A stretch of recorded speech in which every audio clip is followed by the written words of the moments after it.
ఇందాక నుంచి air India విమానాల దారిని మళ్లించారు.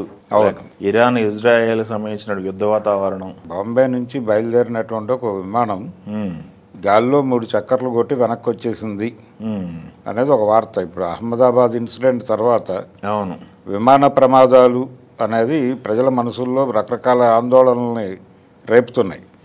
విమాన ప్రయాణం అనేది భయం కలిగించే పరిస్థితికి తీసుకెళ్ళింది.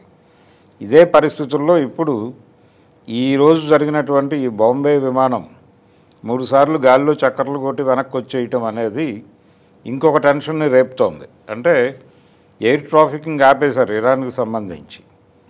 ఆపేసి గగనతలంలో వాళ్ళు నిషేధాలు ప్రకటించారు. యుద్ధం జరుగుతోంది ఇజ్రాయెల్తో. ఒకవేళ పొరపాటున అటు వెళ్తే యాంటీ ఎయిర్ క్రాఫ్ట్ మిసైల్ పడిపోద్ది దాని మీద. అంటే యాక్చువల్గా దీన్ని టార్గెట్ చేయరు వాళ్ళు, దీని కాదు, బట్ సిస్టమ్ యాక్టివేట్ ఉంటుంది. వాళ్ళ మధ్య జరిగేటువంటి దీనిలోకి అనుకోకుండా ఇది ఎంటర్ అయితే ఇది ప్రమాదానికి గురయ్యేటువంటి అవకాశం ఉంది. అందుకని వాళ్ళ ఆంక్షలు ప్రకటించారు ఆల్రెడీ పిఎం. కాబట్టి గగనతలంలో యుద్ధం జరుగుతోంది. ఆ యుద్ధ రంగంలోకి మీ విమానాలు వస్తే ఇబ్బందికరమైనటువంటి పరిస్థితుల్లోకి వెళ్తారు అనేది ఒక ప్రికాషన్ ఇచ్చేశారు.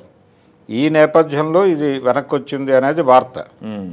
ఈ ఇరాన్ అలాగే ఇప్పుడు అక్కడ అణ్వాయుధాలు ఉన్నాయి, అణ్వాయుధ నిల్వలు ఉన్నాయని చెప్పేసి అక్కడ దాడులు జరుగుతున్నాయి. అవును, జరుగుతున్నాయి. దాదాపు 14 నుంచి 20 వరకు వాళ్ళు అటాక్ చేయటానికి సంబంధించిన మెటీరియల్ ఉంది అనేది కూడా ఒక వార్త.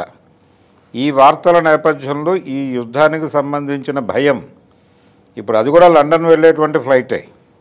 లండన్ వెళ్ళే ఫ్లైటే. దానికి సంబంధించి ఎయిర్ ఇండియా ఫ్లైట్స్ మొత్తం కూడా టైం చేంజెస్, దిశ మార్చటాలు ఇవన్నీ చాలా జరగాలి, జరుగుతాయి అనివార్యంగా. అక్కడ ఎలాగో వాళ్ళు ఆంక్షలు ప్రకటించారు కాబట్టి దానికి అనుగుణమైనటువంటి రూట్స్లో విమానాలని దారి మళ్లింపు చేస్తారు. అది జరుగుతోంది. కానీ ఈ సంఘటన ఒకవేళ అది కనుక అక్కడ ఇరుక్కుని ఉంటే ఇమ్మీడియట్గా ఇక్కడ ఒక యాక్సిడెంట్ జరిగి ఇంకొక యాక్సిడెంట్ అక్కడ జరిగితే టోటల్గా విమాన ప్రయాణికుల భద్రతకు సంబంధించి ఇంకొక విమానానికేమో బాంబు బెదిరింపు అని చెప్పి తనిఖీలు చేశారు. అంటే రకరకాల భయాలు ఆందోళనల మధ్యకి ఈ విమాన ప్రయాణాలు వెళ్ళిపోవటం అనేది వైమానిక శాఖ మీద విపరీతమైన ప్రభావాన్ని చూపిస్తుంది. అంటే వెయిట్ చేసి రకరకాల పద్ధతుల్లో విమానాల్లో ప్రయాణం చేయడానికి దాదాపు 3 నెలల నుంచి కసరత్తులు జరుగుతూ ఉంటాయి. ఆ ఆఫర్లు రకరకాల పద్ధతుల్లో middle class, lower middle class కూడా విమానాల వైపు రష్ అయిపోతుంది. ఇప్పుడు ఈ రష్ అయిపోతున్నటువంటి టైంలో అక్కడ భద్రత లేదు అనేది తెలిస్తే వీళ్ళందరూ ఆందోళనలోకి వెళ్ళిపోతారు. అంటే ఏదైనా ఏ ప్రయాణమైనా ఇబ్బందికరమే ప్రాపర్ జాగ్రత్తలు తీసుకోకపోతే. ఒకటి మనం జాగ్రత్తగా ఉన్నామా లేదా అన్న దానికంటే కూడా అవతల పరిస్థితులు మనకు అనుకూలంగా ఉన్నాయా లేదా అనేది కూడా కావాలి. అది ఇప్పుడు బాంబే విమానం ఆ గాల్లో చక్కర్లు కొట్టి వెనక్కి రావటం అనేది వీళ్ళ తప్పు కాదు, అది ప్రాపర్గానే ల్యాండ్ అయింది. అయితే చాలా సందర్భాల్లో పైలట్లు చాలా అప్రమత్తంగానే వ్యవహరిస్తారు. ఇప్పుడు ఈ ఫ్లైట్కి సంబంధించి అదే జరిగింది. ఆ ప్రమాదపు అంచుల్లోకి వెళ్లకుండా వాళ్ళు అక్కడే తిరిగి వచ్చేసారు వెనక్కి. ఇది మంచిదే, ఇది మంచి పరిణామమే ఈ టైంలో జరగటం. అంటే బాధ్యతగానే వ్యవహరిస్తున్నారు పైలట్లు అనే దానికి సంబంధించి ఒక ఇండికేషన్గా చూడొచ్చు దీన్ని. అక్కడ యుద్ధము, వాతావరణము, ఈ గొడవ ఉంది, దారి మళ్లింపు అవన్నీ వీళ్ళు ఎలాగో వెళ్ళిపోతారు. వీళ్ళ టికెట్లు ఇవేవి వేస్ట్ కావు. కానీ ఒక ధైర్యాన్ని అయితే కలిగించగలిగారు ఇమ్మీడియట్గా. నిన్న జరిగినటువంటి ఇన్సిడెంట్ భయంలో ఉన్న వాళ్ళకి ఇది ఒక ఓదార్పు, ధైర్యమే. అలాగే చాలా సందర్భాల్లో ఇప్పుడు మనకి పాత రోజుల్లో తెలుగు సినిమా ఇండస్ట్రీకి సంబంధించినటువంటి చాలామంది ఆర్టిస్టులు ఉన్నటువంటి ఒక ఫ్లైటు తిరుపతి దగ్గరలో రేణిగుంట సమీపంలో విపరీతమైన పరిస్థితుల్లో అనుకోకుండా ల్యాండ్ చేశారు. అక్కడ పొలాల మధ్యలో ల్యాండ్ చేశారు. భల్లా అనేటువంటి పైలట్ ఉన్నాడు. ఆ ల్యాండింగ్ ప్రాపర్గా జరిగింది. వీళ్ళందరూ మొత్తానికి సేఫ్గా దిగారు కిందకి. దిగిన తర్వాత ఆ భల్లాకి సన్మానం చేశారు. అప్పుడు చిరంజీవి గారు కూడా ఉన్నాడు దానిలో. చిరంజీవి, బాలకృష్ణ, విజయశాంతి వీళ్ళందరూ ఉన్నారు. పర్టికులర్గా సినిమా ఆర్టిస్టులే ఎక్కువ మంది ఉన్నారు. ఆ రోజుల్లో షూటింగ్లు ఇక్కడ జరిగేవి, చెన్నై, మెడ్రాస్ నుంచి వచ్చేవాళ్ళు వీళ్ళందరూ.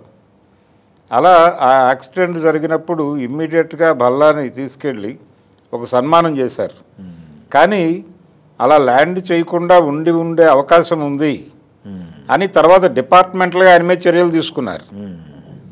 డిపార్ట్మెంటల్గా చర్యలు తీసుకున్నప్పటికీ ఇమ్మీడియట్గా ఇందులో నుంచి బయటపడ్డ వాళ్ళందరూ కూడా ఆయన వలన మేము బతికాము అని చెప్పుకుని ఆయన్ని తీసుకెళ్ళి ఒక సన్మానం చేశారు.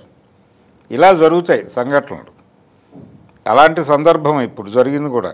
ఈ అంటే బాంబే నుంచి బయలుదేరినటువంటి లండన్ బయలుదేరినటువంటి విమానం కూడా ఇప్పుడు అక్కడేమో ఒక విచిత్రమైన పేరు పెట్టుకుని మరి ఆ యుద్ధం జరుగుతోంది. ఆపరేషన్ రైజింగ్ లైన్ అనేటువంటి పేరుతో ఆపరేషన్ జరుగుతోంది అక్కడ. ఈ టైంలో గగనతల యుద్ధాలు జరుగుతున్నటువంటి సందర్భంలో ఈ రకమైనటువంటి ప్రయాణాలు, రూట్లు మార్చుకోవడం ఇవన్నీ జరగాలి. అంతర్జాతీయంగా వాళ్ళు ఆల్రెడీ ఆంక్షలు ప్రకటించారు కాబట్టి అసలు ఆ ఏరియాకే వెళ్ళకూడదు వీళ్ళు. అంటే ఎక్కడో మిస్కమ్యూనికేషన్ జరిగింది. జరిగి సడన్గా ప్రకటించారు బయటికి. అదే ప్రకటించారా, అంతకు ముందే వీళ్ళు కమ్యూనికేషన్ మిస్ అయిందా, ప్రాపర్గా చూసుకున్నారా లేదా, ఇవన్నీ ఎలాగో ఇప్పుడు పరిశీలిస్తారు. దానికి సంబంధించి అంటే ఇలాంటి సంఘటనలన్నీ కూడా రకరకాల ప్రశ్నలు లేవనెత్తుతాయి ప్రజల మనసుల్లో. వాటిని ప్రాపర్గా అడ్రస్ చేయటం అనేది ఇప్పుడు వైమానిక విభాగం మీద ఉన్నటువంటి బాధ్యత. ఆ బాధ్యతని ప్రాపర్గా నిర్వహిస్తే వాళ్ళు జనాలు ధైర్యంగా విమానాలు ఎక్కుతారు. లేకపోతే విమానం దగ్గరికి వెళ్ళాలంటేనే భయపడిపోయేటువంటి పరిస్థితి వస్తుంది. ఆ పరిస్థితి నివారించాల్సినటువంటి అవసరం ఉంది ఇప్పుడు.